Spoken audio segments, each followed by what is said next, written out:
ஜூதர்களின் வருகையால் இலங்கை சுடுகாடாக மாறுமா? ஜூதர்கள் இலங்கையை படிப்படியாக ஆக்கிரமிக்கின்றார்கள்.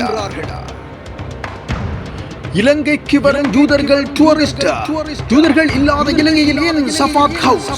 டூரிஸ்டாக நாட்டுக்கு வருவர்கள் எப்படி ஹோட்டல் நடத்துகின்றார்கள்? எப்படி அவர்கள் சட்டவிரோத போதைப் பொருள் வியாபாரத்தில் ஈடுபடுகின்றார்கள்? அரசாங்கம் இவை அனைத்தையும் ஏற்றுக்கொள்கிறதா? இல்லை, அங்கீகரிக்கின்றன. இலங்கையில் கடந்த சில நாட்களாக இஸ்ரேலியர்கள்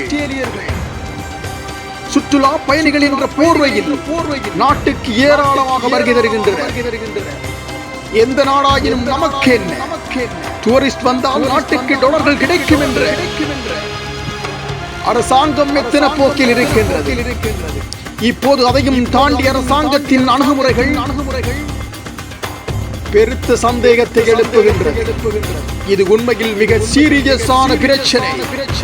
சர்வமத தலைவர்கள் சிலரும் கூட இது குறித்து இந்த விடயத்தில் முன்னெச்சரிக்கை விடுக்கின்ற நிலையில் இதை பற்றி பேசுபவர்கள் மீது பயங்கரவாத தடை சட்டத்தின் கீழ் கைது செய்யப்படும் ஒரு பின்னணியும் காணப்படுகின்றது.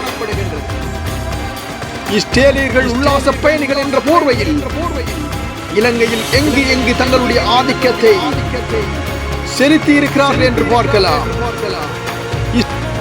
இஸ்ரேலியர்கள் இலங்கையில் முக்கியமாக சபாத் ஹவுஸ் எனப்படும் மத ஸ்தலங்களையே அதிகமாக நிறுவி வருகின்றார்கள். அது மட்டுமில்லாமல் அதிக ரெஸ்டாரண்டுகள், வியாபார ஸ்தாபனங்களில் போதைப் பொருட்கள் பாவனையில் ஈடுபடுவதாக தெரிவிக்கப்படுகின்றது.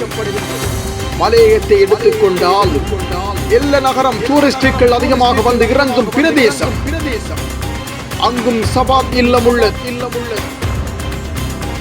அந்த வீட்டிலும் இஸ்ரேலிய தம்பதியினரே பொறுப்பாக காணப்படுகின்றனர். கிழக்கு மாகாணத்தில் அம்பாறை மாவட்டத்தில் பொத்துவில் பிரதேசங்களிலும் சந்து பொந்துகளில் எல்லாம் உள்ளூர் வாசிகளின் பெயரில் இஸ்ரேலியர்களே பதிவு செய்து வருகின்றார்கள்.